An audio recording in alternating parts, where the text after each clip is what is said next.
여러분, 우리 전환사채를 발행하면 발행한 회사의 꿈은 뭘까요? 전환사채 천신만고 끝에 전환사채를 발행했다. 드디어 발행했어. 아우 살았다. 전환사채 발행하고 나면 꿈이 뭘까요? 너는 꿈이 뭐니? 나는 꿈이 뭐겠어요? 전환사채를 빨리 투자자가 주식으로 전환했으면 좋겠다. 이게 꿈이라고요. 전환사채의 꿈은 뭐라고? 전환사채를 빨리 자본으로 주식으로 전환했으면 좋겠다. 이게 꿈이라고요. 왜 꿈이에요? 그래야 부채 비율도 내려가고 이자도 안 줘도 된다고요. 원금도 안 갚아도 돼요. 무조건 전환사채를 전환하고 나면 투자자가 전환하기를 오매불만 기다리고 있다고요. 무조건이요. 따라오시죠. 그럼 요 경우에 빨리 투자자들이 전환을 했으면 좋겠는데 전환을 안 해. 이 자식들이 전환을 안 해서 어떻게 조건을 변경해 준다고요. 야, 내가 조건을 변경해 줄 테니까 지금이라도 좀 전환하자 이런다고요. 지금이라도 전환하는 게 어때? 조건을 좀 변경하자. 조건을 변경하는 게 두 가지가 있어요. 많은 학생들이 이 챕터를 못하는 이유가, 이 부분을 못하는 이유가 자꾸 조건의 변경으로 생각하기 때문에 뭐가 변경되는 거다 이런 컨셉으로 가기 때문에 자꾸 문제를 틀리거든요. 조건 변경이라고 보지 마시고 뭐로 보시면 돼? 뭐로? 그쵸. 추가 지급으로 보시면 돼요. 여러분 만약에 안 변경한대. 그럼 어떻게 하겠어요? 돈을 더 주던가 주식을 좀 더 많이 전환할 수 있게 해주면 될 거 아닙니까? 두 가지로 현금을 추가 지급하는 경우가 있고요. 주식수에 대한 조건을 변경하는데, 다른 말로 주식수라고 하니까 좀 그렇죠? 주식수라고 하지 말고 전환 조건을 변경하는데, 조건의 변경이라고 생각하지 말고 요것도 주식의 추가 지급이라고 생각하시면 전혀 어렵지 않아요. 전혀. 그럼 여러분 이게 1번 케이스, 이게 2번 케이스라고 보면 우리 1번 케이스, 2번 케이스 좀 나눠서 보죠. 나눠서 보면 1번 케이스로 현금의 추가 지급이 있는데,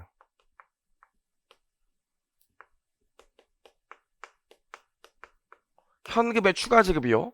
일단 돈을 더 주고 회계 전환시킨다고요. 그럼 일단 돈을 줘. 현금을.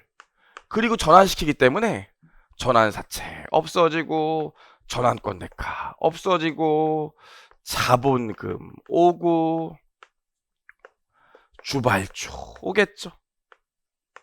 이런 회계 처리가 일어날 거라고요. 그럼 현금을 추가로 더 줬기 때문에 나는 아무런 것도 안 했는데 그냥 이거 빨리 전환시켜서 앞으로 이자 비용 좀 줄여서 단기 손익의 효과를 좀 개선시키려고 돈을 지금 더 준 거기 때문에 현금 더 준 건 뭘로 처리해야겠어요? 당연히 단기 손익을 처리해야겠죠. 돈을 줬는데 자본 거래가 아니라고요. 그래서 이 경우에는 현금을 추가로 주고 계정명을 조건 변경 손실이라고 해서 단기 손익에 반영합니다. 조건 변경 손실이라고 해서 단기 손익에 반영해요. 어렵지 않죠?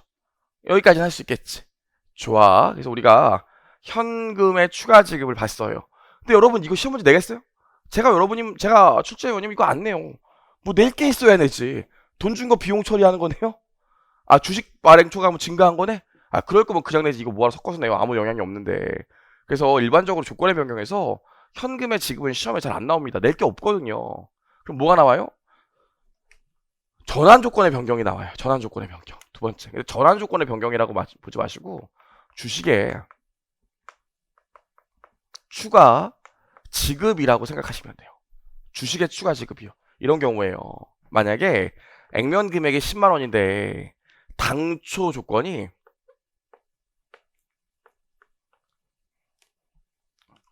만원당 한 주 준대요. 그럼 얘는 몇 주 받을 수 있는 거예요?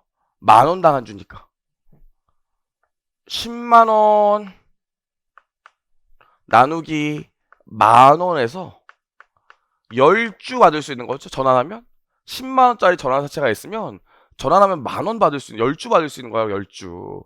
근데 조건을 변경했다는 거예요. 야, 변경해 줄 테니까 좀 전환해. 그래서 변경된 조건을 봤더니 변경된 조건은 10,000원당 2주를 준대요. 그러면 10만원 나누기 10,000원 한 거에다가 곱하기 2주 하면 되니까 얼마 나와요? 20주 나오죠. 따라오시죠? 그럼 여러분 실제로 어떻게 되는 거야? 원래는 10주 받을 수 있는데 20주 받는 걸로 조건이 변경됐기 때문에 조건이 변경되는 시점에 투자자한테 몇 주를 더 준 거나 마찬가지예요. 추가로 10주를 지급한 거나 마찬가지라고요. 이해하시겠죠? 이 생각을 가지셔야 돼. 조건을 변경하면 주식수가 뭔가 바뀌고 그래서 뭐 어려운 게 있는 게 아니라 변경된 조건만큼 추가되는 주식수를 지금 더 준 거라고요. 조건 변경이라고 생각하지 마. 변경되는 시점에 그 조건만큼 주식을 지금 더 준 거라고요. 선생님, 주식을 더 주던 조건이 변경되던 아무튼 20주 아닙니까? 이상하시네. 이런 걸 왜 흥분하시지? 아니죠. 아니죠. 왜? 10주를 추가로 줬다고. 자본을 일반적으로 공정가치를 구하기 어렵기 때문에 최초 계상 시점에만 공정가치로 한번 평가해 준다고 그랬죠. 측정해 준다고 그랬다고요. 그래서 요 경우도 추가 지급하는 10주에 대해서는 변경일의 주식에 공정가치로 주식의 발행가액을 결정해 줘야 된다고요. 요게 포인트예요. 주식의 조건을 변경하게 되면 추가로 지급하는 주식에 대해서는 그 추가 지급일 날에 주식의 공정가치로 발행가액을 결정해야 된다고요. 그럼 요 경우에 이 케이스 같은 경우에 지금 변경일 날 회계 처리를 해보면 지금 일단 조건도 변경됐기 주식이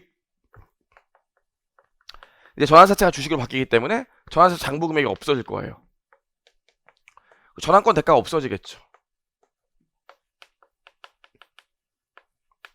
자본금 주발초가 오긴 할 겁니다. 자본금 주발초가. 요거 뭐예요? 요거 기존 10주라고요. 기존 10주는 전환사채 장부 금액과 전환권 대가를 이용해서 발행가액을 결정하죠. 근데 우리 어떻게 돼요? 주식을 추가로 준다고요. 추가로 주는 주식에 대해서도 자본금 주발초를 발행해요. 그쵸? 추가 10주, 이건 얘 기존 10주고 얘는 추가 10주요. 근데 얘는 뭐? 얘는 발행이래. 다른 말로 변경이래. 주식의 공정가치로 발행가액을 결정한다고요. 기존의 10주는 전환사채의 장부금액이랑 전환권 대가의 장부금액을 더해서 발행가액을 결정했다면 추가로 주는 10주는 그 변경일의 공정가치로 발행가액을 구한다고. 왜 그래야겠어요? 왜? 받는 게 없거든요. 받는 게 없이 추가로 주식을 더 주는 거지 받는 게 없어요. 이쪽에 올 게 없다고. 그래서 이쪽에 뭐라고 써요? 조건 변경 손실이라고 써주고 추가되는 주식수에다가 그 시점에 주식의 공정가치를 곱한 금액만큼 당기손익에 반영해 줍니다. 이게 다예요. 추가 지급. 꿈에도 기억한다. 추가 지급만 지금만 기억하시면 돼요. 좋아요. 우리가 여기까지 얘기를 좀 해봤으니까 실제로 현금 지급은 너무 시험에서 문제가 안 나오고 조건의 변경 나와도 조건의 변경 시점에 시험에 나오는 게 뭐겠어요. 실제까지 여태까지 우리 기출된 거 보면 변경 시점에 당기손익에 미친 영향이 물어봤다고요. 변경 시점에 당기손익에 미친 영향이 뭔데? 얘요, 얘. 그쵸? 그래서 여기까지만 기억하시면 돼요.